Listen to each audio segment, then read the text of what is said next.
such simplicity.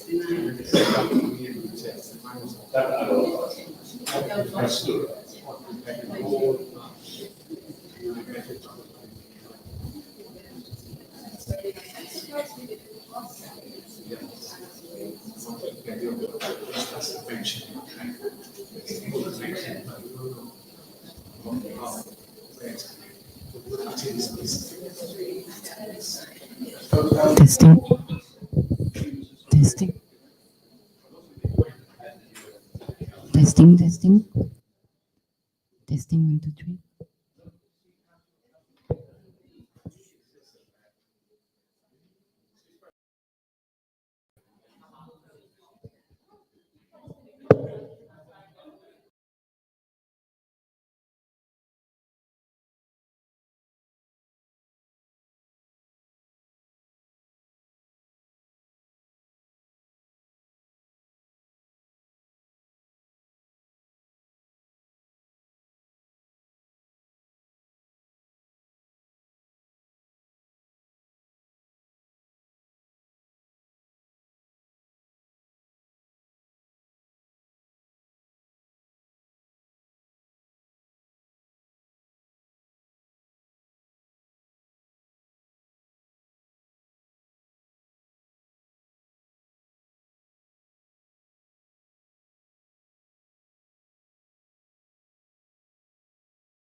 Okay, good evening, ladies and gentlemen. For those of you for the first time in Penang Institute, welcome to Penang Institute. And for those who have been here before, welcome back.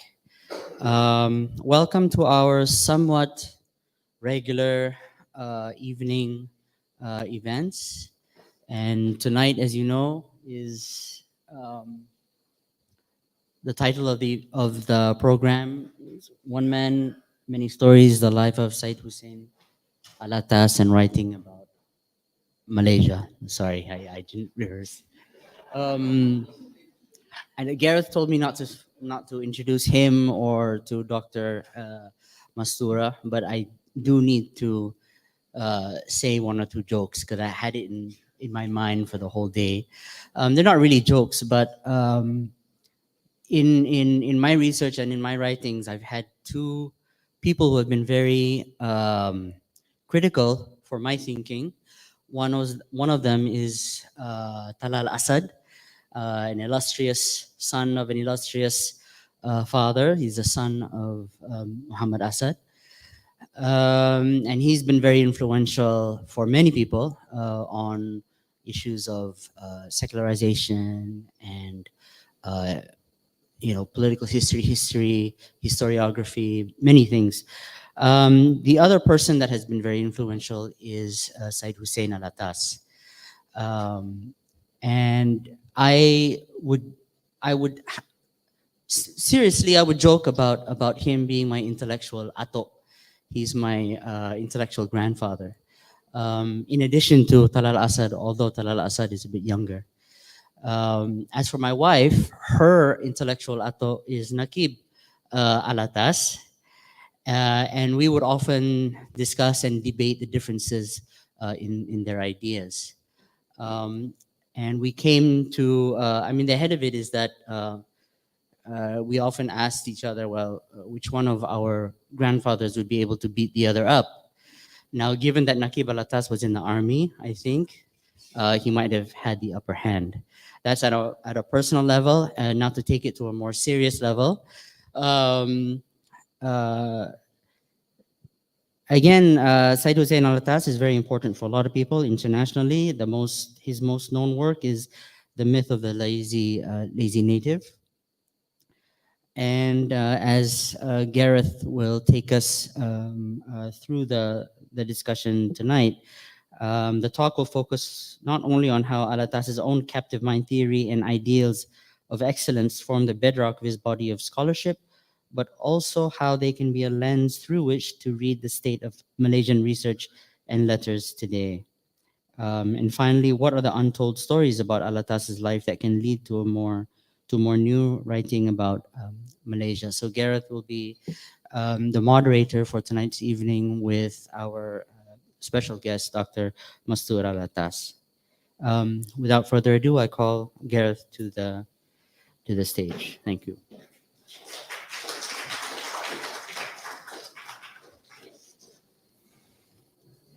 Thank you very much, Fawaz, for that very warm, funny introduction. Very good joke, in-house family joke. So a very good evening to everybody, and welcome to Penang Institute tonight for the event with Mastur Alatas. And I'll be saying a little bit more about that event. And also welcome to all those who are watching the live stream. So this is going all over the world, and I was inundated with requests from people. Is this going to be broadcast? Is it going to be live streamed? And so here we are, and thank you, all of you, for joining us. And of course, thanks to the Penang Institute team as a whole for providing the logistics, and very warm welcome to us here tonight. So as Fawaz said, the theme of tonight's talk is there on the title, One Man, Many Stories. So we're going to be investigating the life, but more particularly the writing of the great Syed Hussein Alatas. And like Fawaz said, somebody who over the last 3 decades and more has been an incredibly strong presence in my own life, my own research, and my own writing. Broadly speaking, the format for this evening will be like this. After my introductory words, Mastura is going to talk for, well, we said originally 45 minutes, but she's threatening to make that a little bit shorter. Yeah, you'd be glad to hear. And then we'll have a bit of a conversation. I've prepared a number of lines of inquiry, but we very much want to then throw it open to the floor and ask you for your own contributions. And I know there are some people here in the room who actually were personal friends, acquaintances of Syed Hussein Alatas, and that might add an interesting contextual presence to our discussions here tonight. So, as I said, the focus is going to be on the work of Syed Hussein Alatas, and in particular, because Mastura has just written a new edition of the only biography of Syed Hussein Alatas, which was originally published by Marshall Cavendish in 2010, if I believe so. And then just very recently, last year, it was reissued, but it's a really new edition, and there's a lot of interesting new material which is appended at the back of the book. So that will be our focus. And although Alatas's own intellectual project was very much universal in scope, I really believe that very strongly. At the same time, he also was very critical of any narrow-minded parochialism. And yet, here we are on this island, and there is a direct Alatas-Penang connection. Some of you will know that he was one of the co-founders of the political party Gerakan in 1968. And indeed, Gerakan did very well, both at the general election and particularly at the Penang state elections of May 1969. And very sadly, that then prompted very strong and what eventually became a very bloody set of reactions pivoted around the 13th of May 1969. So that's not a parochial statement, but that's just to sort of situate Alatas in the context of Penang and Penang's politics. We're going to be talking about many things tonight in the presentation. Captivity, obviously, given the title of the book. Captivity, corruption, censorship. And those are just the letter C. You wait till we get to the end of the alphabet. I think those of you who know me will know that I like to preface things by perhaps offering you an epigraph or two. So here's a small quiz. I'll see if you can identify who is the writer of each of these very, very short epigraphs that I'm going to give you. And they're all on the theme of tonight's talk. So the first one, let's see who can get this. Emancipate yourself from mental slavery. None but ourselves can free our minds. Anyone? That's the easiest one. Anyone? Emancipate yourselves from mental slavery. None but ourselves can free our minds. The great philosopher, Robert Nesta Marley, Bob Marley, come on, this redemption song. You had it on the tip of your tongue. I know. And another one, another epigraph. If there's a book that you want to read, but it hasn't been written yet, then you must write it. Anyone? Who said Toni Morrison? Stand up. She's a bookseller. She has certain advantages over the rest of us. Indeed, Toni Morrison, the great African-American Nobel Prize winner for literature. But it's a wonderful quote because it echoes something directly that Alatas wrote when he said, if you want to refute a book, you want to criticize a book, write a book. So it's the same idea that, you know, if there's something that hasn't yet been written, then your task is to go out there and write it. And the last epigraph for this evening, the emancipation of the mind should be the major struggle now, since it conditions greatly the struggle for other emancipation. Anyone guess? What a terrible audience. Bob Marley, Toni Morrison, and Syed Hussein Alatas. I think that's the first time he's been conjoined with those two other great thinkers. But what's the theme? Of course, the theme is about emancipation, and especially mental or psychological emancipation. It's going to be a motif that drives all the way through the discussion tonight.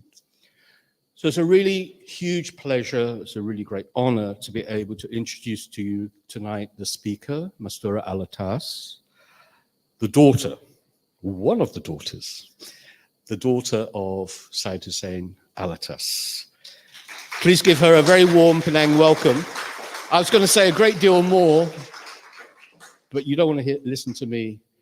We want to listen to Mastura.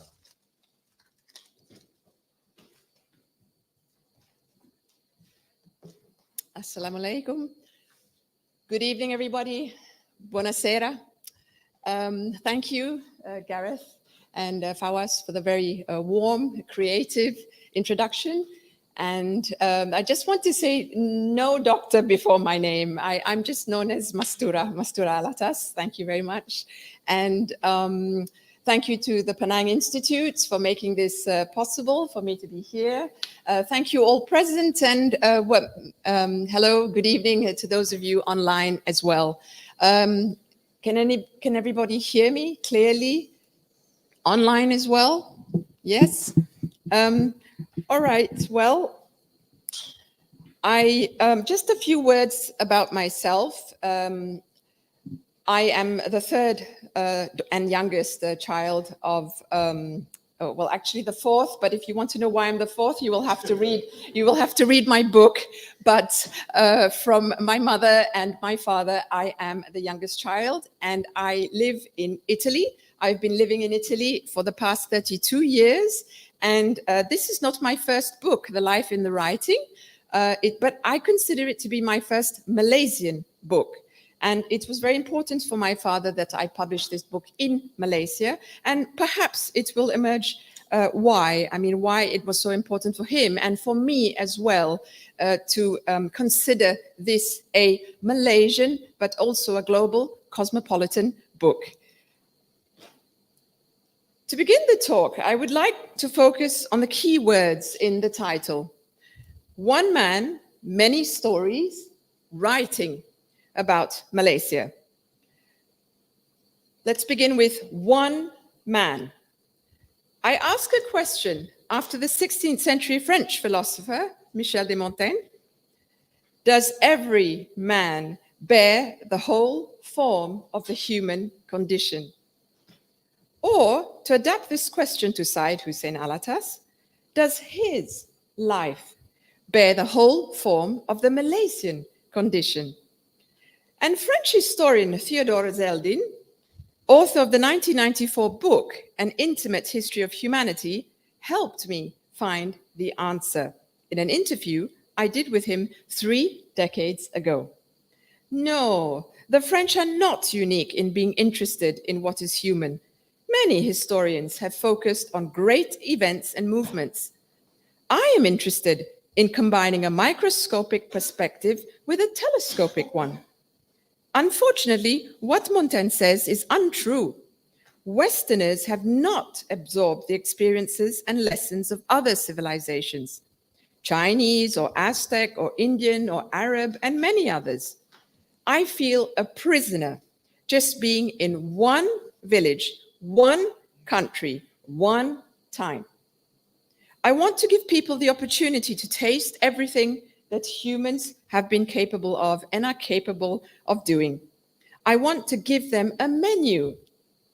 People cannot choose freely until they have a full menu of humanity's achievements and aspirations.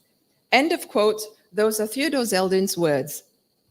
I'd like to borrow this metaphor of the menu and apply it to my own book, The Life in the Writing, as I've chosen the piecemeal approach in the reconstruction of my father's life.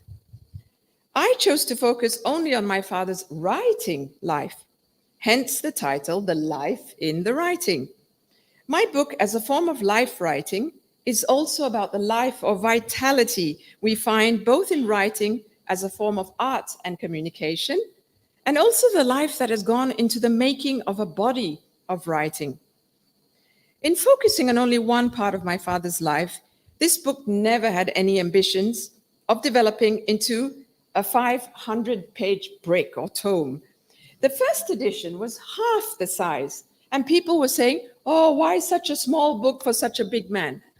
And then, 14 years went by, and now the book is over 200 pages. It's twice the size of and people are saying still, oh, why? Did you leave this out? Did you leave that out? But, in the theory of biography writing, it doesn't matter how small or how big, because something will always be left out. It's impossible to cover every single aspect of a person's life. Okay, so this is what we have, this size, and we're going to talk about this this evening.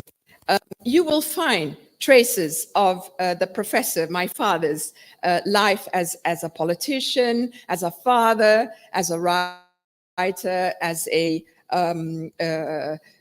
university administrator. You will find traces of stories about his childhood, about his student days in the Netherlands. So it's all there, but packaged in this form.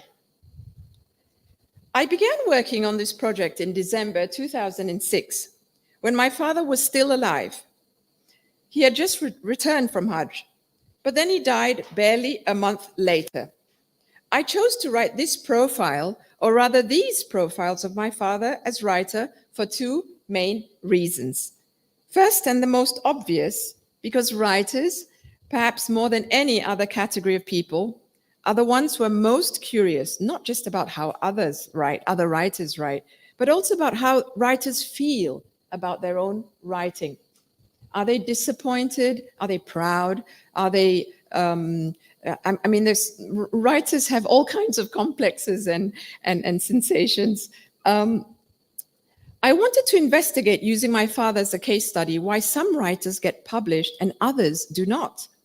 My father was the kind of writer who was published in Malaysia and internationally. In Australia, the United Kingdom, the United States, Japan, France, Italy, Indonesia, Germany, and elsewhere. And he was one of the first Malaysian authors to receive international acclaim. What it took to achieve this, or rather, as someone who has lived in Malaysia for most of his life, how his environment stimulated him to write and earn him international recognition, in other words, from Malaysia to the world, and not the other way around, from the world to Malaysia. This was thought to be a legitimate subject of investigation for a biography. But be forewarned, my book, this biography is not about how to become a recognized writer, but you will be given a glimpse into what the writing and publishing experience was like for him. So, going back to Montaigne, even though Zeldin was a little bit critical of him, yes, in one man, it is possible to find a lot of the world, of civilization, of the universe, or of the nation.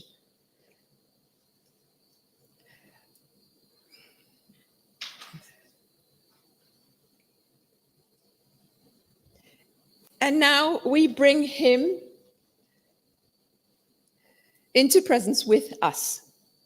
Since we've touched on the epistemological aspect of the one man, Alatas, or how to know Alatas, the human, through literary biography, what can we say about his physical and physiognomic aspect? What did Alatas look like? And what do his looks tell us about a nation like Malaysia? And not just Malaysia, of course, where the way one looks determines in some sense one's rights. And if not just rights, even mere well-being. Why are my father's looks relevant to a biography about his writing life? First of all, people say he looks like a sage or a philosopher. We are told not to judge a book by its cover, but hardly ever are we told not to gauge a person's profession or vocation by their appearance. But we do this all the time. Engineers are supposed to look, engineers, computer scientists, they're supposed to look nerdy. And intellectuals or scholars are supposed to sport long hair and have beards. But my father also looked like a Cuban revolutionary and political leader, Fidel Castro. And this makes for a good story, one of which is in my book. But his looking like Castro also affected his writing life in the sense that, well, you can imagine people's reaction when he walked into libraries, in the US especially, when all he wanted to do was just carry out research quietly. He walks into a library and people say, what is Fidel Castro doing here? But my father's whiteness, the writer Harold Nicholson calls him a white Arab in his book, distinguishing him from darker Arabs, black Arabs. My father's whiteness and full beard also set him apart to some extent from the people of the country he lived in, Malaysia. Pseudo-Malay. He was once called on social media. I don't know what a pseudo-Malay is, but this does imply that people do think that there is such a thing as the real Malay. If you think there's a pseudo-Malay, you must believe that there is a real Malay. I don't know who this real Malay is, whoever he is. It sounds like an extension of Frank Sweten's search for the real Malay with all his Orientalist descriptions. And in my father, they obviously didn't find the real McCoy. On this point, I would like to cite Anna Saleh's biography of her own father, the Malaysian poet Saleh Ben Jonid. And in her biography, it has, she also, there are these keywords in the title to her biography, Saleh Ben Jonid: truth, beauty, amok, and belonging. I'm citing Saleh Ben Jonid's words because we are talking about how looks make you feel like you belong or you don't belong. Saleh Ben Jonid writes in a 1989 letter to the Australian poet A.D. Hope, "The Malay, non-Malay business is really unfortunate. I wish I didn't have to talk in such terms, for we are all supposed to be a nation of Malaysians. But I'm afraid the reality is still not quite what we would like it to be. After more than 3 decades of independence and nationhood, yes, we still do not have this sense of Malaysian identity." What else is there to say about Alatas's appearance? I noticed that there's one gentleman in this room with a full beard. One out of the many people in this room. And the reason I point this out is that there is this idea that Asians do not have full beards. And the reason I'm pointing this out is because there is a line in my book. And if you want to know the context, it is cited, you will have to read the book. But the line says, "Kambing berjanggut pengkhianat bangsa. Engkau punya nyawa tidak panjang." Okay? We shouldn't really be laughing if we know the context of this. The context are the May 13th riots. Now, why does he refer to my father with this threat as the kambing berjanggut? If he didn't have a janggut, would he refer to him as the kambing berjanggut? Well, the point is, the point of this example is that it shows us that somebody does need to pick on a physical detail, in this case, Alatas's beard, to insult or threaten him. Coming from an elite family and having Bumiputra status did not spare my father from racist attacks from his own community. Again, his own in inverted commas, since we are speaking about belonging. The attacks, of course, we know that the attacks are really because they don't like his ideas or what he stood for. But it's not enough for them to confine their critique to his ideas. You have to get personal. Go to the physical. So if someone like Alatas gets ostracized by a part of his own community, try to imagine the discourse of racial ostracizing applied to the other ethnic communities of Malaysia. On the other hand, to be fair, it must be said that the reverse situation of acceptance is also true. Everybody accepts my father. Everybody is trying to claim him. Claim him. All the ethnicities, and also from across the political spectrum, the conservatives, the fundamentalists, the liberals, the Marxists, the nationalists, and so on. But this happens to many public intellectuals and writers, from Antonio Gramsci to Pierpaolo Pasolini to Edward Said himself. So there is this paradox. You're both ostracized and you're both claimed. And this generates a lot of topics to write about. Now we move on to the second keyword, many stories. May I ask how we are doing for time? Very well. Okay. All right. In my book, there are many stories about Syed Hussein Alatas's life. For example, how the myth of the lazy native got published. How my father met my mother. What Alatas did when a huge python meandered through our garden, and so on.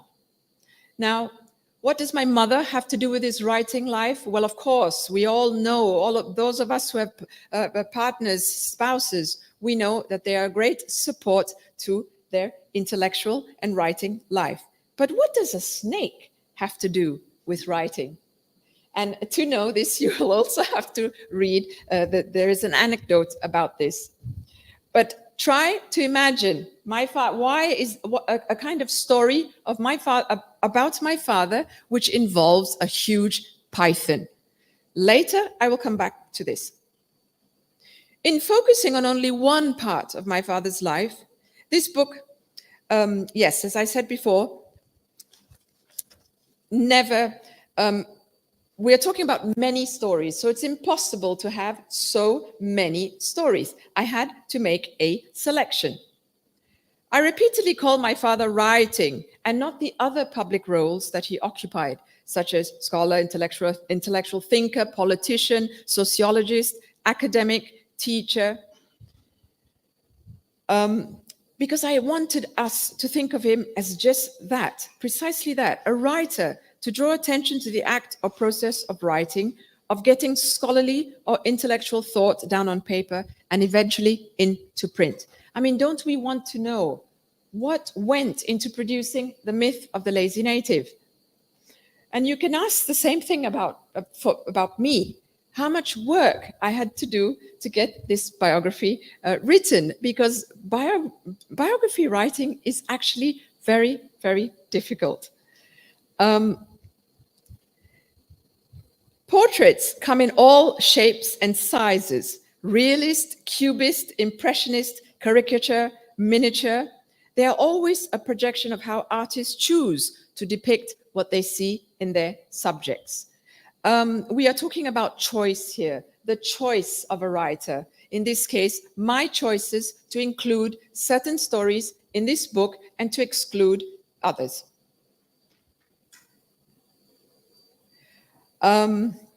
I already had enough material to work with. I must say that this biography is an authorized biography. What that means is that the subject of the biography, Syed Hussein Alatas, my father in this case, gave me permission to write the biography. This means that the sources are authorized, the documents are authorized, the photographs are authorized, and also the stories that I tell are authorized.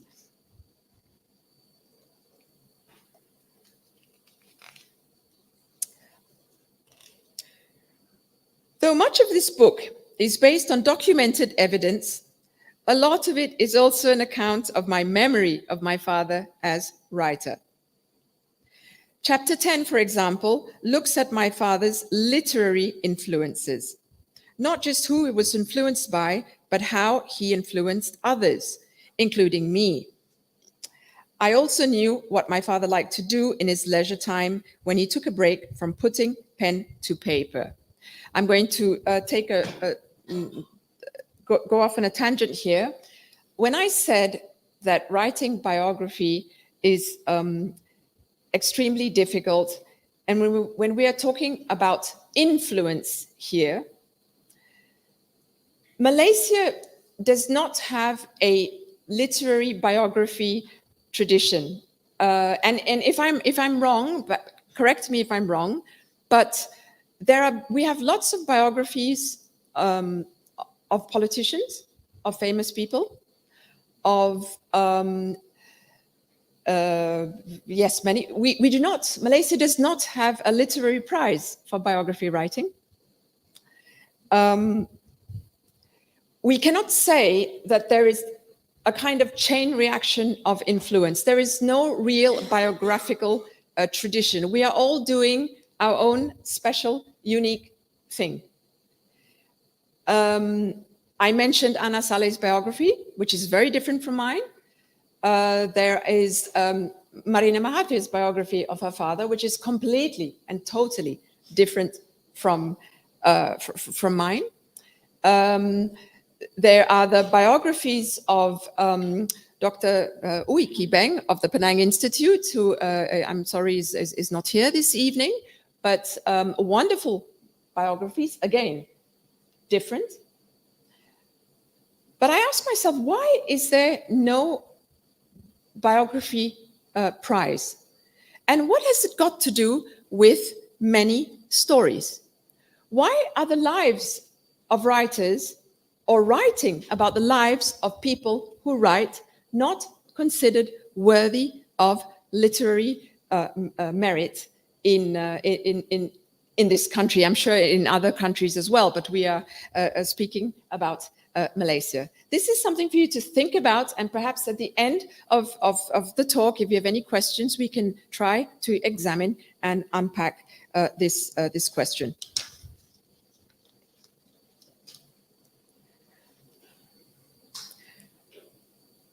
I use the story within a story narrative technique in my biography, typical of storytelling in the Islamic tradition, and not only. What does the story within a story technique mean? It means if something happens in one story, in the next chapter, you develop and expand on it. I mean, the Muslims were not the only ones to do this, but it is something, speaking of influence, something that I learned how to do at a very early age, where a detail in one chapter is developed in the next as a unifying structural device, a way to link the chapters. I mixed styles, straight reportage with the literary. My book contains stories not previously told to the public, unpublished material, and photographs, 4 in particular portraying my father as very few living Malaysians, including my mother, have ever seen him in real life. And that is a photograph of my father without the beard. Okay, it's kind of a scoop. If you want to know how many people in this room have seen him without a beard, there is not one person. I mean, even my mother hasn't seen him, because when they met, he already had a full beard and he never took it off. So there are some interesting There are some original photographs in the book. But there are many stories, coming back to many stories, there are many stories about Syed Hussein Alatas waiting to be written. For example, the story about Alatas's life as a university administrator and why his term as Vice Chancellor of University Malaya lasted only 3 years. It is a story that other Malaysian writers should write, should they choose to tell the story and tell it straight. At this point in writing, there is still no complete biography of Syed Hussein Alatas. To write his complete biography, all of his works in English and Malay and translation, other languages, including his press articles, unpublished writings and letters, have to be made available in an accessible archive. The biographer would have to be adequately funded to travel for research, to conduct interviews and so on. You would have to study the history and reception of Alatas's work in translation, as well as along with all the press reports about him in Singapore, in Malaysia, in Japan, in the countries he visited, in Iran. It's a lot of research. All the press reports in all these different languages. The biographer would have to know Alatas's life very well, everything from his upbringing and what his childhood was like to the friends he kept, and how he spent his leisure time and what inspired him to choose the topics he wrote about. They would have to know what Alatas was like as a teacher, an administrator, a politician, a critic, what he was like as a son, a father, a husband, a friend. What he was like as a pacifist. Was the man who insisted that the python not be killed, was he a pacifist? Can we build a case for a kind of Alatasian pacifism from Alatas's prophetic recommendation at a youth conference in Penang? And this is the quote that is on the poster, and I will cite it here as well. May I make a suggestion that a Malaysian research committee on communal relations be established? As a sociologist involved with this problem, I had suggested research into such a problem, but of no avail. The time has now come to interest the public in this issue. With research into our problems, we will be doomed in time to come without research into our problems. The May 13th racial riots happened a year later. Alatas's appeal was not an appeal for preventive war through war or invasion, or just saying, oh, nothing's bad is going to happen. Let's just leave the tensions as they are. Let them boil to come to boiling point, and then we'll take care of the problem. His recommendation was not preventive in that sense. But his was a kind of preventive conflict through research and creative and intellectual endeavor. How do you avoid conflict through research and writing? Alatas himself would say the most important thing that the biographer would have to have is the will and interest, not to mention literary skill, to write his complete biography. It really is a monumental and difficult undertaking, and I do hope that somebody will do it one day.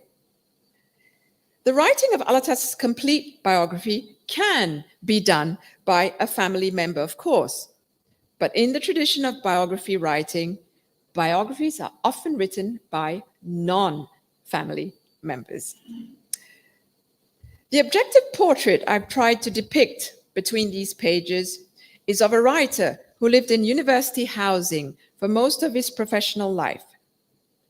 In Singapore from 1967 to 1988. He did not have a fancy study to write in. He wrote at the dining table late at night because all the other rooms in the house were occupied by sleeping members of the family.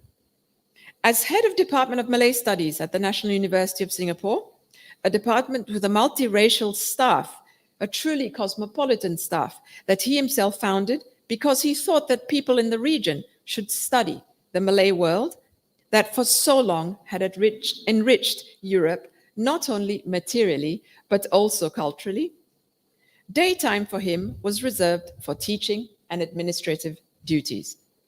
My father was just the ordinary teacher who wrote at night.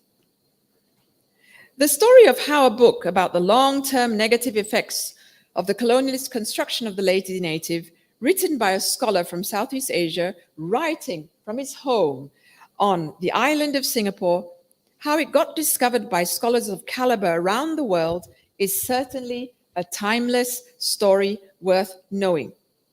To the best of my knowledge, Syed Hussein Alatas was the only scholar from Malaysia and Singapore to have been written about by Edward W. Syed.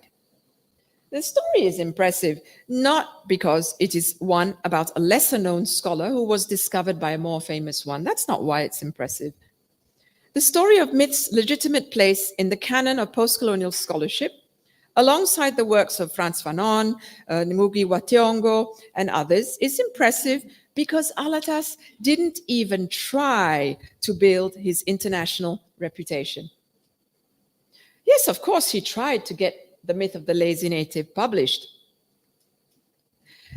But if from being published by a small London publisher like Frank Cass in its library of peasant studies, myth ended up being reviewed in the Times Literary Supplement, this has to do with what Alatas devoted a good part of his life to studying and writing about: the role of a strong, functioning intellectual community. He liked to use the metaphor of an orchestra for this functioning of a community, intellectual community. For him, a few good violinists alone cannot produce a beautiful symphony. And Malaysia has a few good violinists, novelists, artists, scientists. But does it have the literary equivalent of a symphony? Alatas was first and foremost a thinker of creative development. He was very good at recognizing creative works that were dependent on or imitative of the West. He was also very good at recognizing quality creative works. He didn't care whether they were prominent or popular works or whether they had won any prizes. What was more important for him was to see quality everywhere as a standard and not just in isolated cases. On Malaysia's desire to have Nobel Prize winners, he wrote, "This cannot be achieved through complacency and wishful thinking. The important condition is first to create an academic, intellectual research culture, which is sadly lacking in our country. To have one Nobel Prize winner, we must have thousands of serious scholars, research infrastructure, formidable labs, hundreds of professional journals, and sustained funding." We have spoken about one man, and we have the many stories. Now I am moving on to the last section of our talk. How are we doing time-wise? Okay.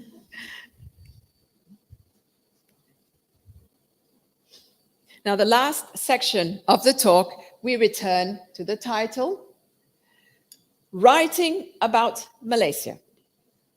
By writing about Malaysia, I mean both Malaysia as a subject of writing and what might be in the mind of a Malaysian writer while they are writing, right? One preoccupation I have learned is that Malaysian writers self-censor. They are guarded. They are afraid of repercussions, censorship, being banned, and so on. What did Alatas have to say about censorship and the culture of fear? well, I'm not antagonistic towards the government. This is not really true because he was very antagonistic towards the government. But he says, I'm not, for him, he doesn't consider it antagonism. He just considers it the communication of fact and truth. But anyway, I've never been involved in any serious talk, planning activity. I am not a member of any government committee. This is an interesting point. Again, somebody of the elite who is not in any power, who has no privilege to make decisions, is not on any decision-making committee. He says, I'm quite happy being in this position because I have more time to do my writing and thinking and give interviews to the media. The journalist, Jenny Ng, then asks him if the culture of fear is a barrier to intellectual and creative productivity. And my father answers, it exists, but who creates it? Is it your own self or really an outside force creating fear in you? For my father, writing was first and foremost always an act of courage, energized by the appropriation or illusion of freedom, not resignation to its perceived lack. My father admired people like Antonio Gramsci, who gave the world the concept of hegemony.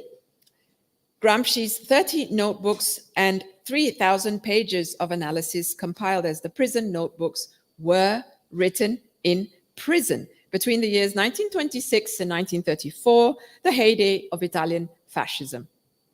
Also, Indonesian novelist Pramoja Anantatur wrote his Buru Quartet in prison.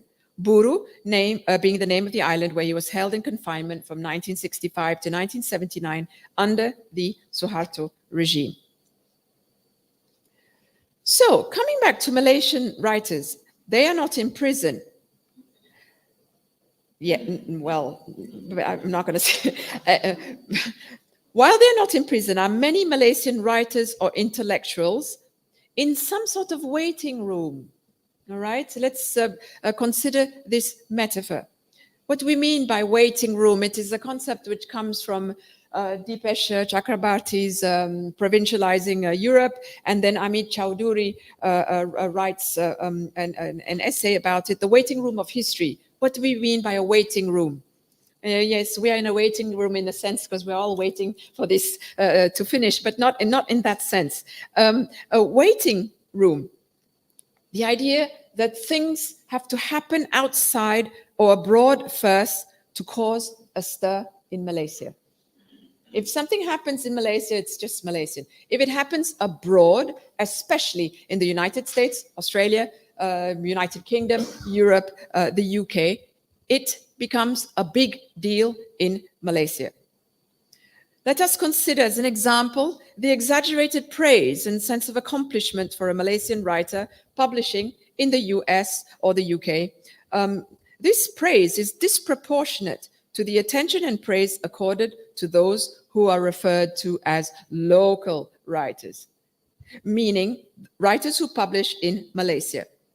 The discourse of the former is expressed in such terms.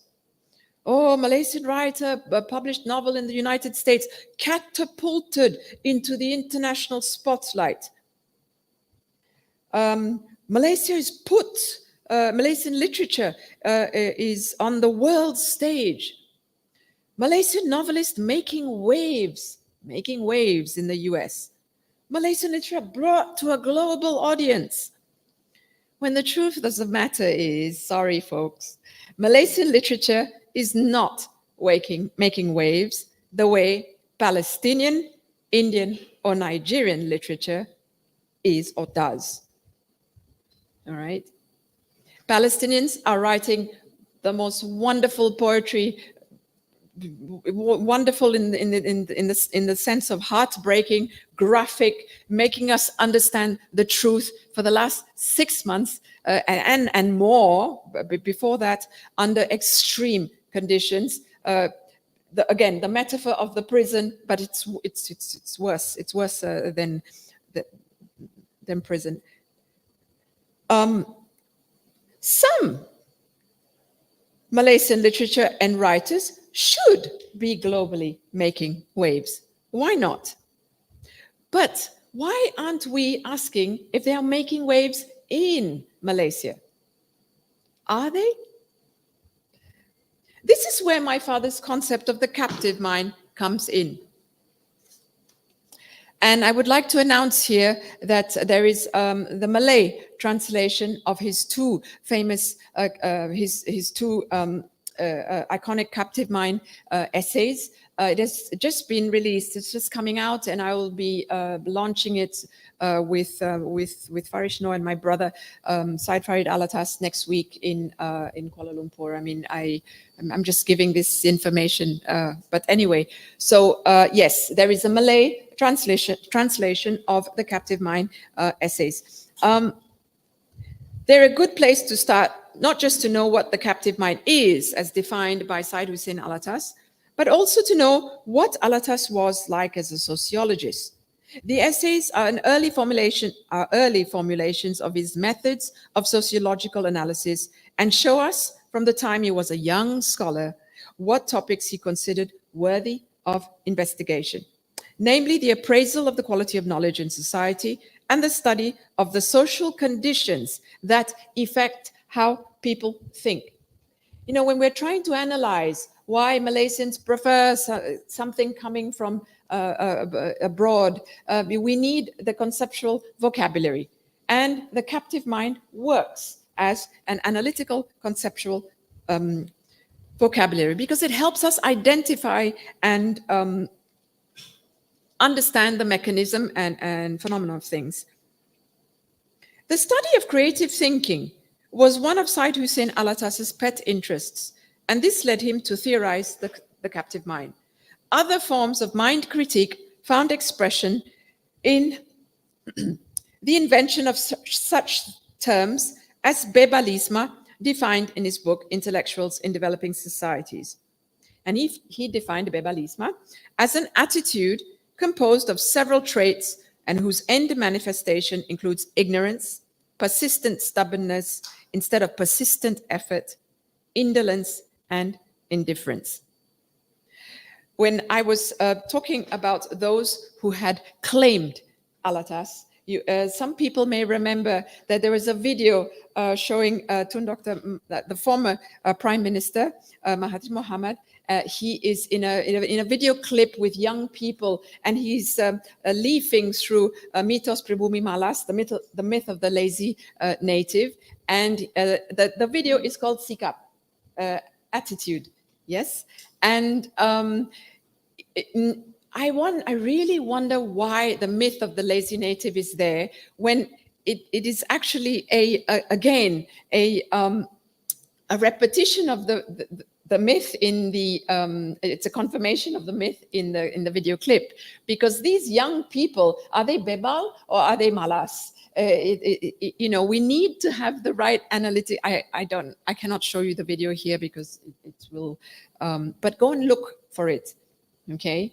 And again, are these young people, you see, I think the video is about young people who don't find jobs, and Mahathir is saying that it's because they are lazy, right?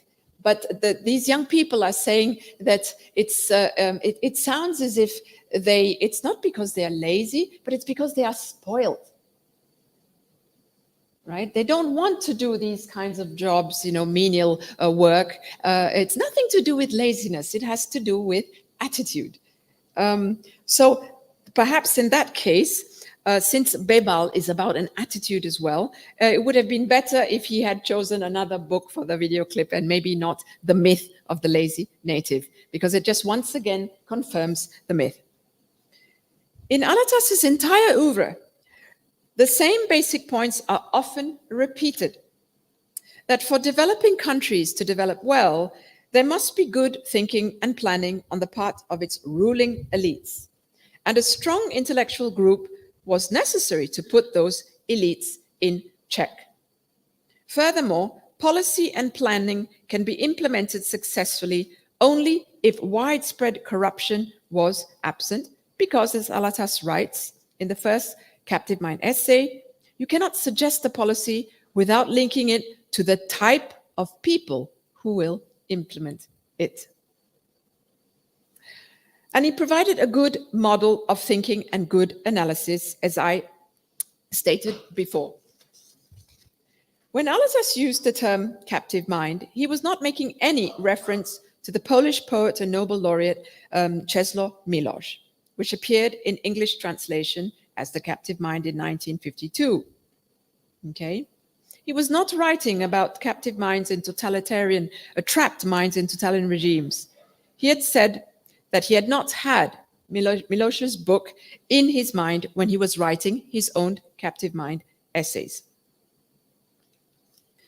What is the situation today after more than 50 years of existence of the captive mind essays? 50 years have gone by. They were first published in 1974, and we are in 2024. Syed Hussein Alatas' concept has been applied as an analytical tool in many different disciplines, not just literature, sociology, anthropology, also medicine, many. Okay. How are we doing for time? How much time do I have left? Yes? Okay, I'm just, you already understand what the captive mind is. I'm going to end by, and I've given you already some examples, the example of writers who are considered to have made it when they publish abroad, but not in Malaysia. I would like to end this talk by asking you to think about other forms of captive mind that you see all around you. Finally,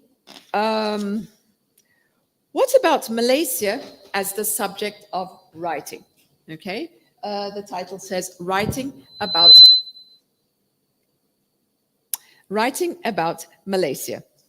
I'm aware there's an ongoing search for the great Malaysian novel and discussions about authenticity in writing, or what makes Malaysia writing authentically Malaysian or not Malaysian.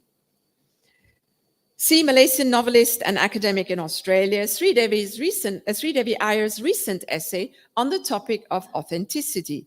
Even though she doesn't focus on Malaysian literature as such, her essay does make us think about the notion of authenticity in Malaysian letters and why Malaysian readers are still looking for it in Malaysian literature. We all want to identify and relate to what we read. But I'm not going to talk about these issues here. Instead, I'd like to pose a question. Is Malaysian literature still communal? As in, Malays will write only about Malay matters, Indians will write only about the Indian community, Chinese, the Chinese, and so on. Of course it is. Some of it is. And what's wrong with that? We all write about what we know best and the concerns of the world's closest to us. And the attempt to write about a community that isn't one's own runs the risk of being accused of inauthenticity. But my other question is, does Syed Hussein Alatas' writing have a communal feel to it? And if the answer is no, what needs to happen for Malaysian writing to shift from a communal feel to a cosmopolitan one? And why might this shift be positive for Malaysian writers? Is it what needs to happen to make the world interested in locally published Malaysian literature rather than the other way around? Rather than Malaysians being more envious and imitative and interested in globally published Malaysians? But this is a topic for a whole other talk and for more life in the writing. Thank you.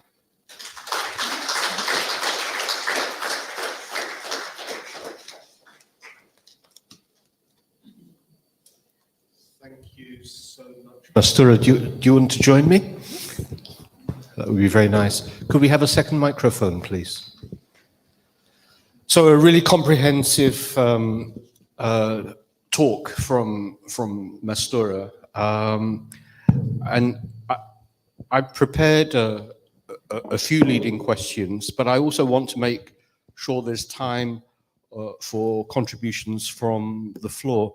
Mastura, I'm gonna start with a very soft question to begin with, but it's something that I think people may be intrigued to know, and it's a simple biographical question, really.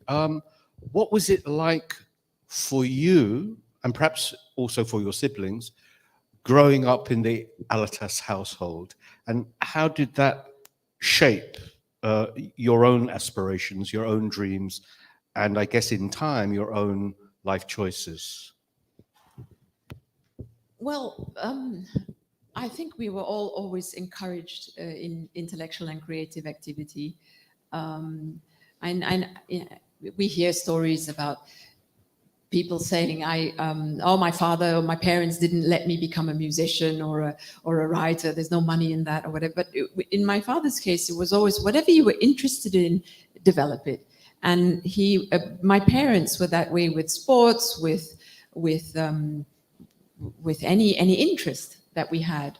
So, and we're all quite different, really. But we grew up in an environment surrounded by books, by discussion, and not just in the home, but also at schools in Singapore. So I would say it was a very vibrant, encouraging, but not in an intentional way. I mean, we observed people coming over to the house and having discussions, and they were intriguing, and we listened to them, and so it was a very natural process. And what happened to the budding zoologist? Well, you see, I still have an interest in that, but not. It's just an interest, not a profession. I made writing the profession, and animals the hobby, the interest, not the other way around. I want to pick up on a number of points that you made in your talk, and I want to begin by asking you the particular approach that you took to the life writing. I mean, as you said, life writing can take many different forms: autobiographical, biographical, memoir, letters, diaries, and so on. I mentioned when we were chatting earlier this afternoon that when I taught a methodology course to young historians in the Philippines, I really worried, because I asked them how would they in future write biographies when people no longer keep diaries, people don't write proper letters anymore. This is not any longer like Engels and Marx writing, or Elizabeth Barrett Browning and Robert Browning writing to each other. Are people going to reconstruct biographies from tweets and likes on Facebook and so on? And it's a serious question. It's a serious methodological question, because there's an evacuation, a hollowing out of the resources that are actually available to us. But I just wanted to ask you, why did you make the choices that you actually did, that you focused on, one, the act of writing itself, which I think is really intriguing, but with the necessary accoutrements? I love the idea of your father in his lair, in the library, writing at the dining table at night as this nocturnal writer, the books, and so on. But in the end, why did you choose that particular menu from a whole range of approaches that you may have chosen? Okay, there are several ways to answer that question. Had he still been alive when I was writing the biography, it would have been a completely different kind of book. I started out as a journalist, and my father knew that, and it would have been a more journalistic, documentary style of biography. I would have interviewed him. I would have, it would be a reportage, more or less. On all aspects of his life, but he died when we were working on the book. So I made the choice to restrict my book to a kind of historiography, or analyzing not just the man, but also the documents, the documents that I had. So it was a pragmatic decision. I also did not.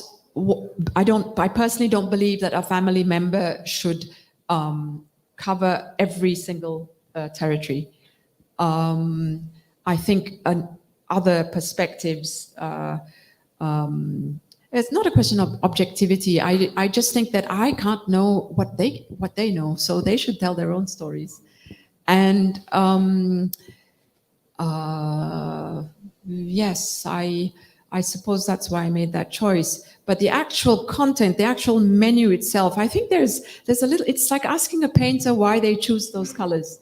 I think you know, you lay things out on the table, or in your files on your computer, and things just click. You see connections, or you like the story within the story. Because as I use that as a so that's what helped me in my menu. If I could tell another story from that previous chapter or that document, then I would stick with it. Yes. You said in your talk, slightly wailing, that there's no, for example, there's no prize for literary biography in Malaysia.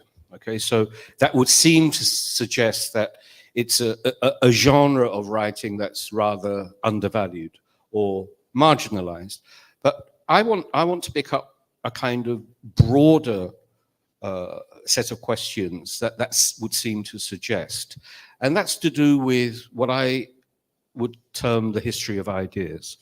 In an essay, not in the book, in an essay that you wrote about the midlife of Syed Hussein Alatas, you wrote this: Malaysia does not have a national tradition of historiography. Traditions can always be invented, although this may lead to other problems of myth-making, obscurantism, and nativism in scholarship. But the first point that you were making is that Malaysia doesn't have a national tradition of historiography. And I was trained as a historian, and I worked on Southeast Asia, and I think that's a perfectly valid statement. But focusing a little bit more closely, and in particular, the fact that we're talking about, if you like, an intellectual memoir, I think there's an incredible dearth of work on the history of ideas in Southeast Asia, but in particular in Malaysia. What do I mean by that? That means a kind of historical writing that actually interrogates the philosophy, the politics, the social debates through textual analysis. And if we look at the historiography of Malaysia, there are very, very few examples, aside from the myth of the lazy native, that actually take seriously the evolution and the contestations around ideas.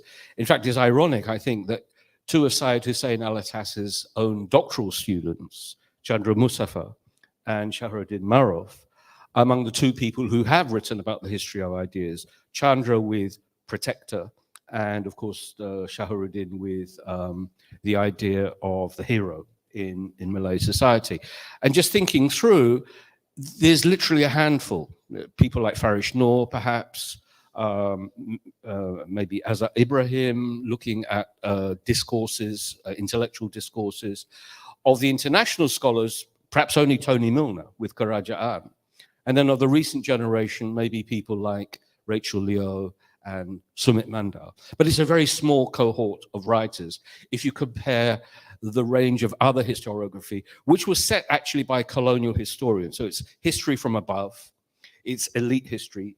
Fundamentally, it's political history, but political history means history of, parties and personalities and processes.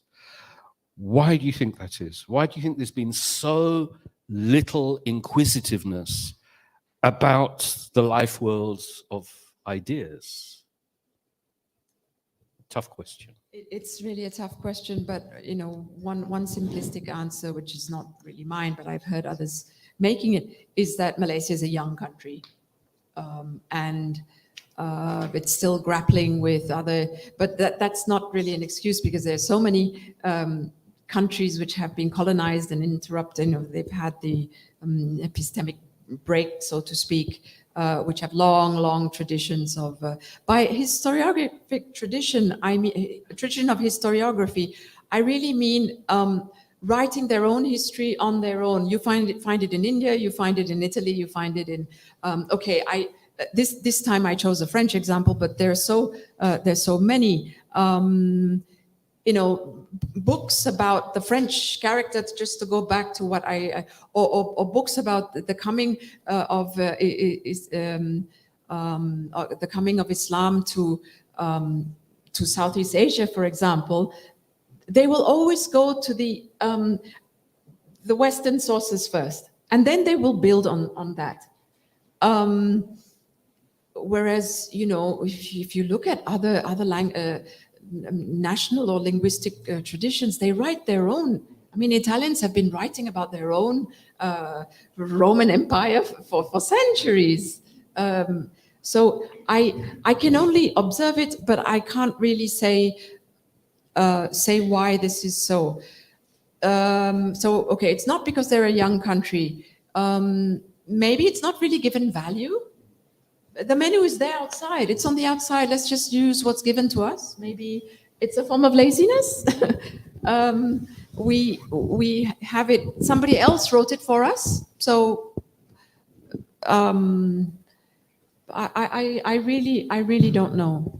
And it's not just Malaysia. I mean, look at Singapore. It's not much different. I cannot speak for the other Southeast Asian. I cannot speak for Indonesia because I've not studied. I've not gone so far back. I cannot speak for other Southeast Asian. Philippines has a good tradition. Philippines, yeah. I can already begin from the late 17th, 18th century. So I'm already able to find some self-generated scholarship about their own identity. I mean, it's ironic that the person who wrote the real Malay was not a Malay, but Frank Swettenham. So this is what I mean by not having, yes. But if I can issue to, especially to those who are online, a clarion call, that the history of ideas, I really would hope that it would be a priority in the kind of pedagogical world that we would like to promote. Mastura, I'd like to turn now to a notion that you know very, very well, and we've had an exchange about it. And that's the idea of your father as organic intellectual. And that's a very particular term. When he passed away, Farish Noor, in his In Memoriam piece, wrote about Syed Hussein Alatas being a model public intellectual. He talked about him being a mentor figure. He talked about him being an activist-oriented scholar. And in your talk, you mentioned the great Italian revolutionary thinker, Antonio Gramsci. And it was he who really developed this idea of the organic intellectual. And what does that mean? It means that somebody who's deeply rooted, deeply embedded in the social and political circumstances of his or her own time, but also issues a challenge to the prevailing order, the challenge that could actually maybe create the basis of a new way of thinking. But it's an organic intellectual who's deeply connected to the broader society. So not just as an elite representative, but somebody who actually speaks to, if you like, the groundswell. Would you characterize your father, particularly in that political phase of his life, or the phase in which at University of Malaya, for 3 short years, he actually held this extremely important position to affect the political trajectory of Malaysia? So I'm thinking initially about the Gerakan moment, those 4 or 5 years in the late 1960s and early 1970s, and then moving forward to the late 80s and 90s when he was Vice Chancellor of University of Malaya.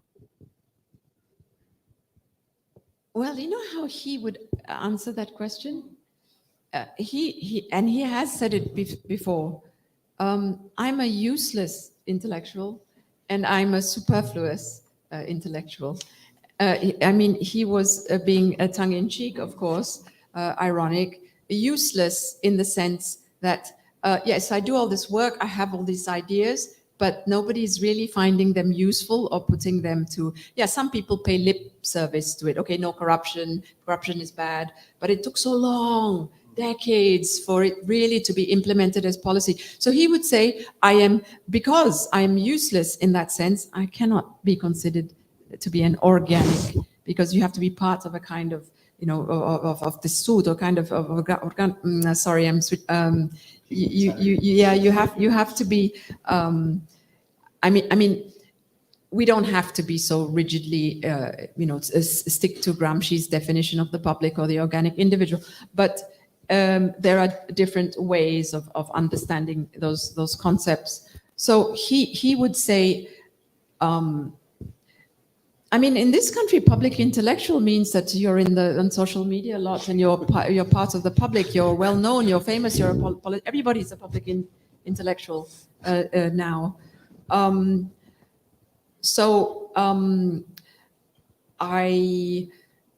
But why not? Yes, it's definitely a label.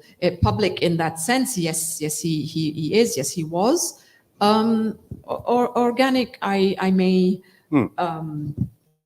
Have some reservations on. But let me press you on the point of going back to the foundation of Gerakan, because that is a moment in his life, 1968. I mean, we were 10 or 11 years after Merdeka. Issues and troubles and contestations that had been stored up were already manifesting themselves. I mean, this is before May 69. And he chose to co-found an oppositional political party to challenge the then hegemony of the alliance, UMNO, MCA, MIC. So that was a very self-conscious choice, as indeed was his decision to leave Gerakan a few years later. So maybe could you focus on the set of motives that were around the sociologist, already eminent, but entering the dirty waters of electoral politics? But you see, this is why I used the word cosmopolitan several times, because I'm making a case for a kind of Southeast Asian cosmopolitanism, Nusantara cosmopolitanism, or even Malay, which doesn't mean Malay only as ethnicity, but Malaysian cosmopolitanism in my writings and through his own work as well. He had this idea, you know, people call it a multi-ethnic, multiracial party, which is true. Party members, the founding members, and he wasn't the only intellectual. There was also Wang Gangwu, who was another scholar. So he had this project that, you know, intellectuals have something to contribute. They have something to say about social and political problems. And today people say, oh, they're useless as well. You know, what counts is money, what counts is the banks and the politicians making the decisions. But how much have we seen Edward Said being quoted because of the you know, Gaza genocide and because of the problems in Palestine? Many people are rediscovering there is a whole revivalism in the work of intellectuals.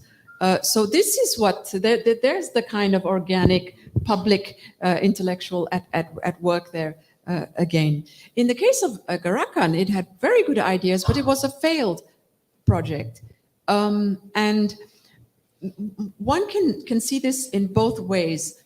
Why was it able to be formed and so successful, winning Penang in the May 10, 1969 elections? The state of Penang is a big state, important state, because there was space and appeal for the notion of a cosmopolitan political party. The times were ripe. There was the different milieu. Malaysia was very different.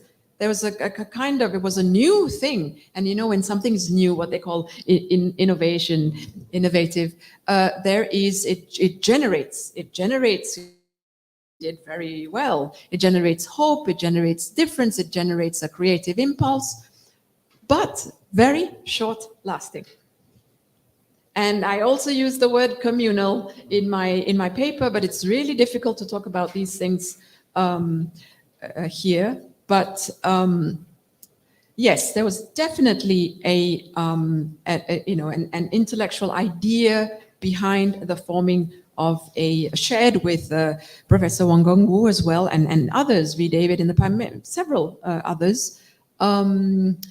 And so, yes, in that sense, he would not have said, I'm a useless intellectual. Of course, he did something very, very useful and revolutionary in a sense, because it was Malaysia's first successful multi-racial or multi-ethnic or cosmopolitan political party.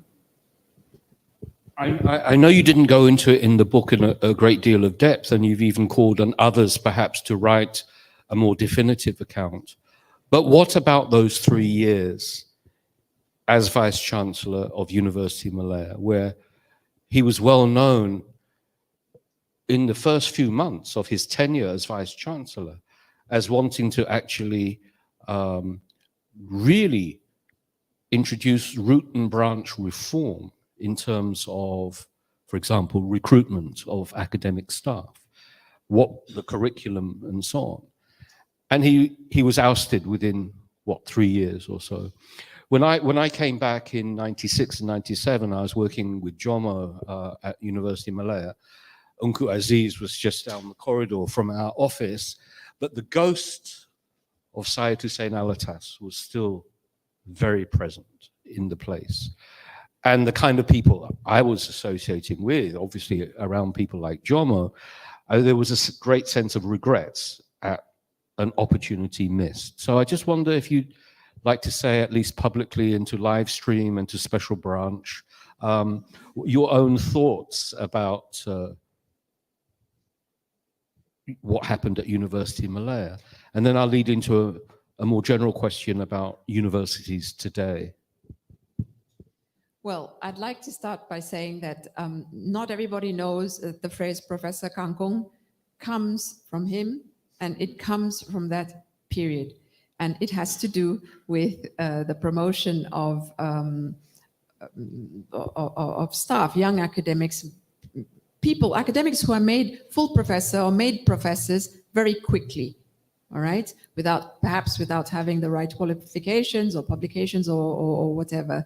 So Kangkong, which grows very quickly, also you get promoted very quickly. So he tried, very simply, to introduce meritocracy, meritocratic, yes, hiring principles in the university. And he had just come from Singapore. So he was used to that system. And it's not just Singapore, but it's also his own personal sense of ethics. Now, this didn't go down very well, understandably, with the status quo. It didn't go down very well with many, because it wasn't, you see, this is what people have to understand. It wasn't something that applied only to one ethnicity. It applied to all, right? But it was blown up in the media. And we also have to remember that who was prime minister at the time and who was education minister at the time? Do I have to say it? Well, the person who just remind us. The person who was education minister at the time is now the current prime minister. And the person who was prime minister at the time is the one who I mentioned in my paper, flipping through the book in the video called Sikap. But why do I not want to tell the story? Because I'm the daughter. People will say, oh, of course, she's not going to tell it straight. Or she's going to give just her side of the story, her version. Because I wanted to wait and see who is going to do it. Now, 14 years have gone by since the first edition, the first version came out. I thought maybe some journalist is going to, you see, you would have to interview those two people I mentioned. Why was Professor Alatas Vice-Chancellor, why did he leave after 3 years? What stories would they tell? Many stories. right? It's part of the, you would have to talk to those people. You would have to talk to the student leaders of that time. We are talking about 1989 to 90, yes, 1980, 89 to 9.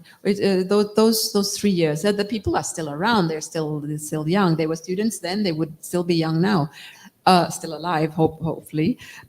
You would. I think it's like I'm trying to encourage people to do investigative journalism. You know, why should I do everything?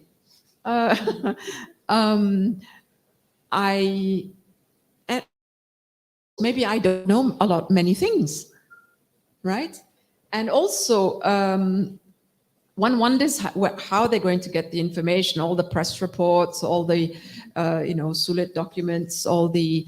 It's an interesting project, and people would say, why should we write about, a vice chancellor who's no longer alive? But then again, it's your choice of the creative story you want to tell, which you think is interesting for Malaysia. Many people do not find it an interesting story. I personally do, perhaps you do. So really, people say meritocracy, education, who cares? Nothing's going to change. There's this kind of cynicism in Malaysia as well, right? We just want jobs. So people aren't really interested in these stories. But which is deeply unfortunate. But two remarks. I mean, you talk about this being the terrain of the investigative journalist, but that's a noble profession that's almost become invisible in this day and age. I mean, we can put some of that down to, of course, the instant gratification of social media, the rest of it. But Malaysia did have a track record of good quality investigative journalism. I can remember in the 1990s or around the period of Reformasi and in its aftermath. And who wants to know about this old story from 30 years ago? And yet it resonates today. The question of the quality of our higher education institutions is a question of today. The question of, for example, ethnically exclusive universities is a question that resonates today. Your brother, Farid, has written very well about the kind of captive mind that actually adheres itself to university institutions. I mean, just to remind you, and we were talking about this earlier, I mean, he talks about the process of silencing, omission, marginalization, that are norms in institutions which should be their direct opposite. They should be about openness. They should be about critical inquiry. And by the way, he wasn't talking about a Malaysian university, but that number one paragon of all virtue, NUS, National University of Singapore, where he says, these self-same processes that Syed Hussein Alatas identified more than 5 decades ago are still pertinent. So to answer your own slightly rhetorical question, these are of issue because they still resonate today, deeply, institutionally, ideologically, and in terms of interests.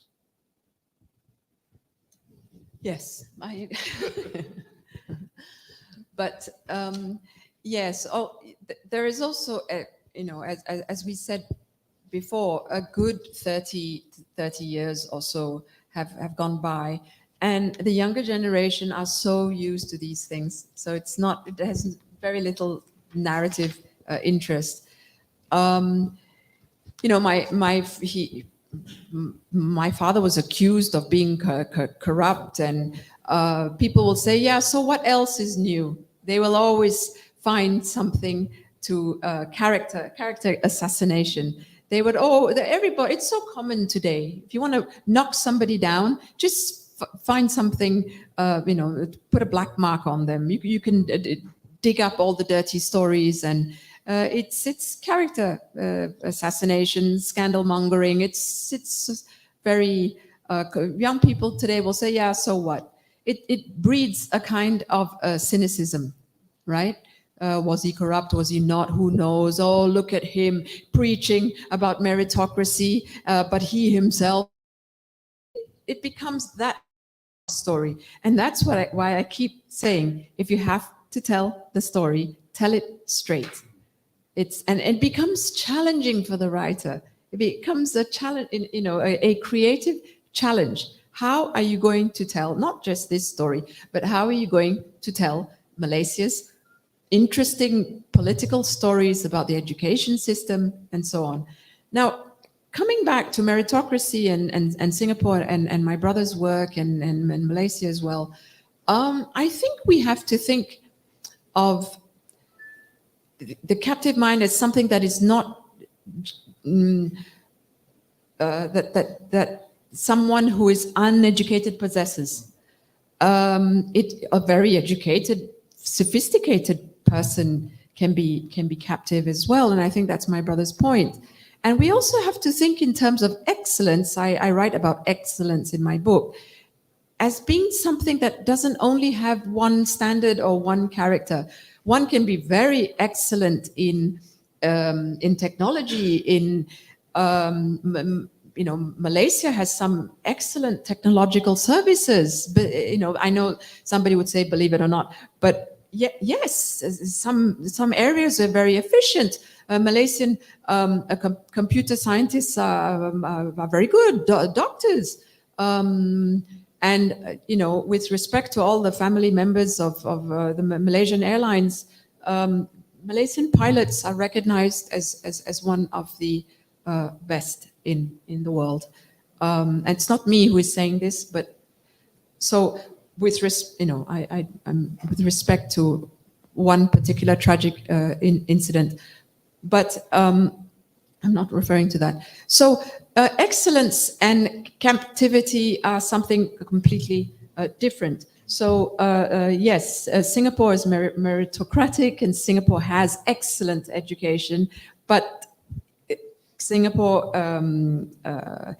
intellectuals and academics and scholars can still be captive. So I think we need the patience to really understand how what terms mean and how we need to use them critically. Absolutely. You're probably tired of just listening to the two of us, and I think it's about time that we open the floor up. If you just introduce who you are before you speak, so that we just have a sense of comradeship that we like to proceed. Fawaz. I'm reading from one of the online questions. There's a question online from Suntar Visufalingam. I don't know if you know him. I think his earlier question has already been addressed. This is about why Syed Hussein Alatas formed Gerakan. That's already been addressed. The other question that he has is why did he leave Gerakan soon after?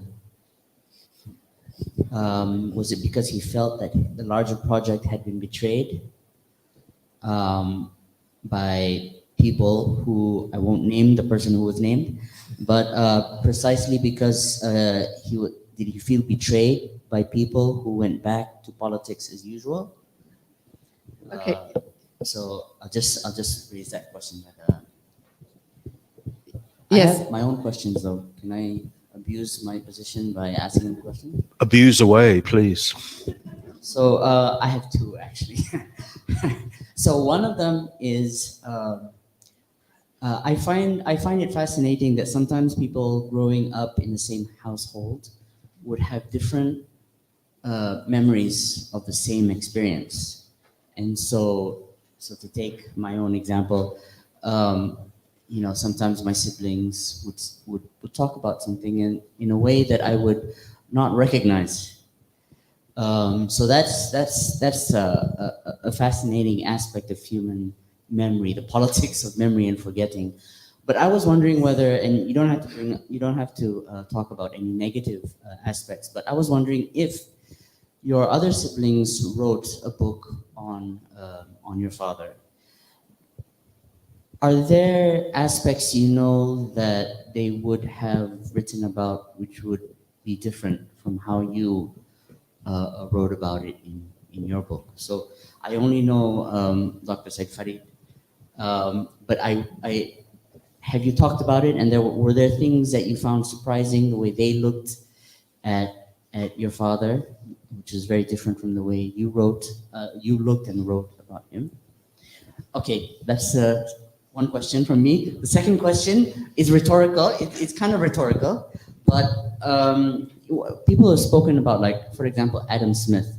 Was he so much a genius, or was he somebody who was able to express what people around him were already thinking and feeling? So, referring to Syed Hussein Alatas, perhaps I'm trying to be too optimistic, but perhaps his brilliance is not so much that he was individually a brilliant person, but he expressed and articulated ideas that were in society at that time. And he was brilliant in his articulation of that ideas in one form. Okay, I'm Yeah, good second half of the question. I don't know what Adam Smith has got to do with anything, but anyway. All right, if I can remember the first question, I'm sorry I didn't catch the name, but if I do know this person online, hello. Why Syed Hussein Alatas left Gerakan? Well, that's another story that, it's easy to tell if you do the research and look at the documents. But my father wanted Gerakan to be on the opposition, not to join the government. And of course, if this is a big bone of contention for the chairman of the party, it will lead to a breakup. So as you know, looking at the history of Gerakan, it no longer stayed on the opposition. So that is a quick answer. If the person who asked the question wants to know, what the exchange was like, and just look at the letters and the documents. And it wasn't such a major fallout, but it was a clear, political differences. Some of us do not want to join the government. We want Gerakan to remain and in fact, the cosmopolitan identity of Gerakan changed after that. So I hope that answers that question. It's a good question, thank you. The second one was the question on your question on family and differences. Well, you see, we are all so different. We have different interests. I'm more the literary sibling in the family. I don't think. Perhaps they would have a different approach in form, maybe more scholarly, maybe more academic, maybe more focusing on, and they are in the region. So my sister and my brother are in the region. So I'm sure it would have had a different feel if they were to write about our father. But no, there were no, in terms of self-identification, whether they see our father in what I've written, there is no difference, no conflict there. But we are all different as creatives, as writers, as intellectuals. We are different. Yes. I hope that answers your question. The non-Adam Smith question? The second part of that question was addressed to you. No, it wasn't. It was addressed to you. Okay. I'm sorry. Could you repeat the second part of your third question? Your second question, but the second part. Yeah, basically, do you think that there's optimism in the possibility that that your father got his ideas from the society around him? I mean, he couldn't have been in a vacuum. It must have been in society. All right.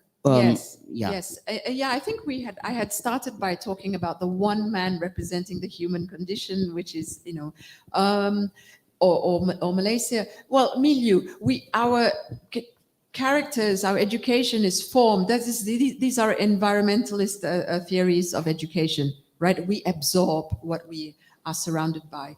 But then also not look at the exile theories of education as well. When you are away from what forms you, you struggle harder to produce something, right?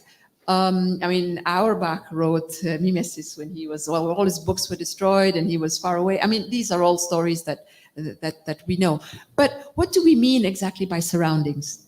You see, there is the surroundings of the surroundings of the surroundings. There's your family, which are your immediate surroundings, and then there is your world, your professional world, which is, you know, the ivory tower university.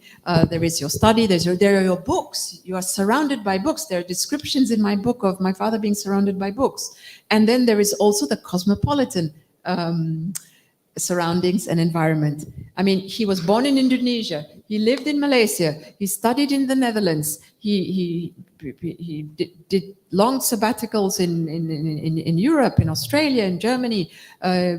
He traveled to Japan.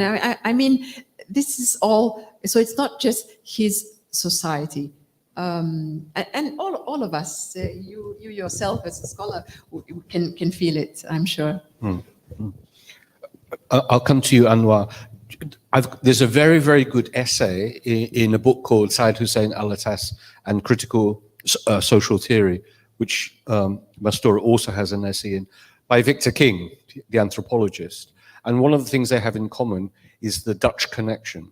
And it's fascinating that Syed Hussein Alatas went and did his doctoral studies under Wim Wertheim in Amsterdam. And that was a very particular milieu in the 1950s, which I'm sure also shaped the kind of intellectual questions. And Terry King's essay really traces those kind of linkages in the kind of way that you're suggesting. So I can share that with you. Yes, I mean, there is a lot in my book on my father as a young student in Amsterdam.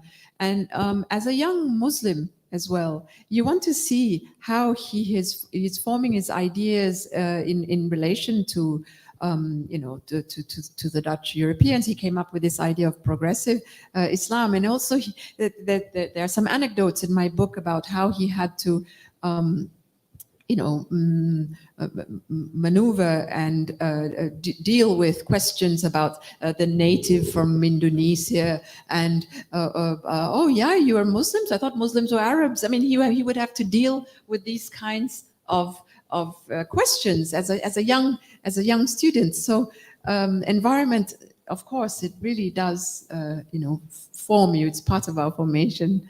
So yes. Anwar? Thank you. I was there in '69.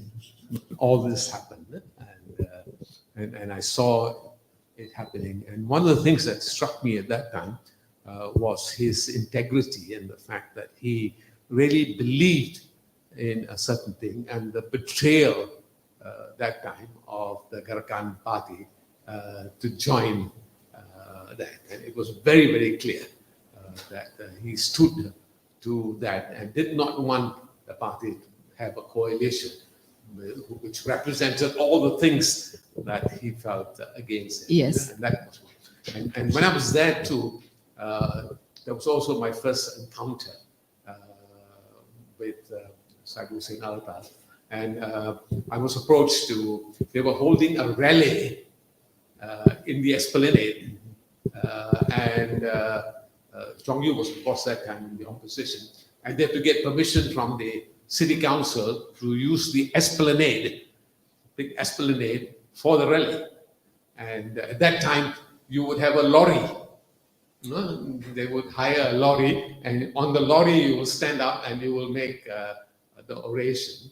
And because I gave them permission to use the Esplanade. Yeah, I would like to visit the areas where they had their rallies. And of course, one of the most interesting things I decided to go and view the thing was that on the lorry, My mother was your singing. mother was singing. Yes. I mean, it was Yes. just so unusual to hear singing on that area. One other thing I wanted to mention about his departure from the University of Malaya. I made a very long speech on the rise and the birth and rise of University of Science Malaysia. And the first Vice Chancellor, Hamzah Sindut, was from the University of Malaya. And when he was asked and invited to do this, he was very entrepreneurial because he was a planner and very committed to geography, and he wanted to make a whole different university in Penang that did not have faculties, that had schools, and he brought the best people from the University of Malaya and Singapore to come and join him and head all the major divisions that were there.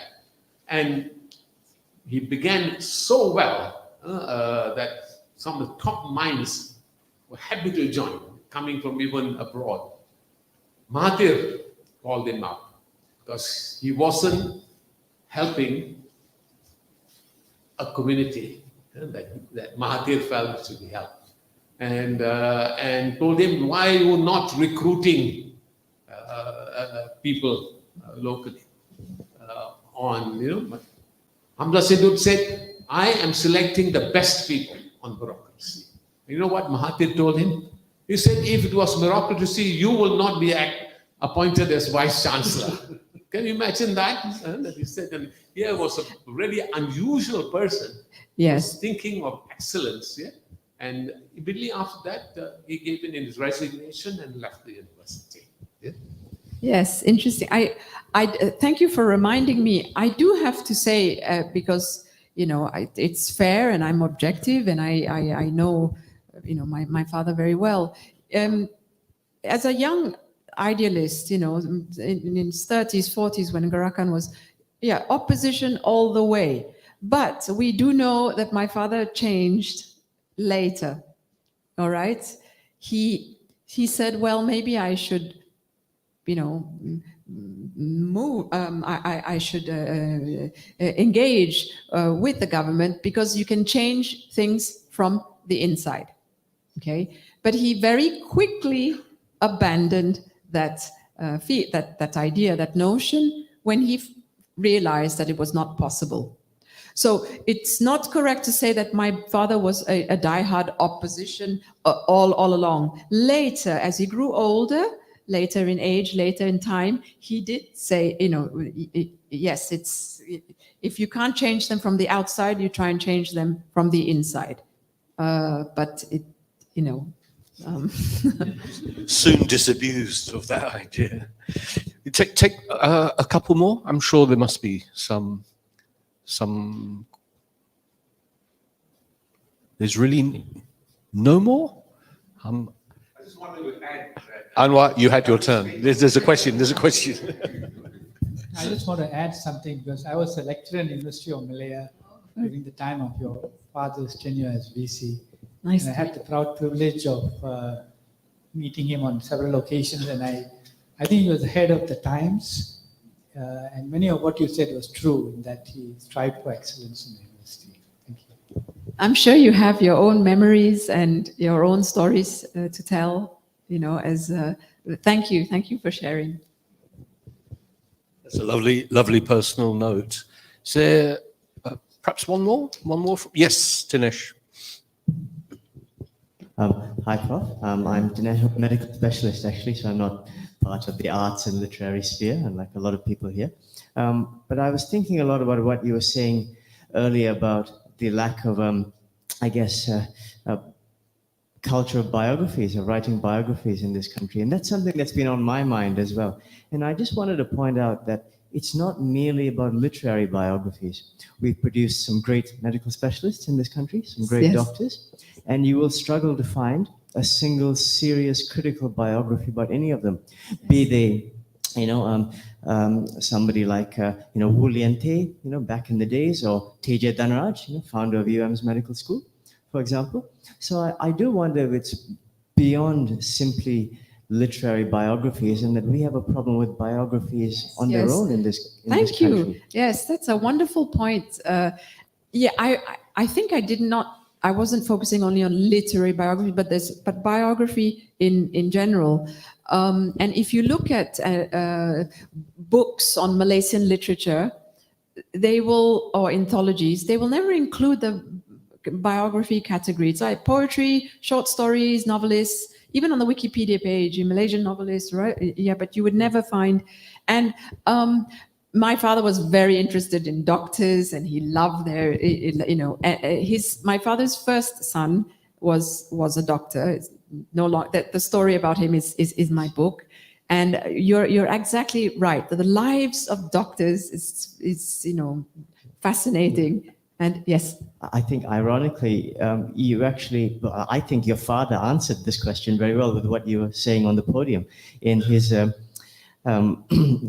attitude towards Malaysia's lack of intellectual environment for critical thinking, and some of the comments you made up there. I actually think that's probably the answer. That we haven't cultivated an environment that encourages critical thinking, challenging of authority, and reflecting on what others might say that would be conducive to creating biographical writing that is reflective and critical. Yes.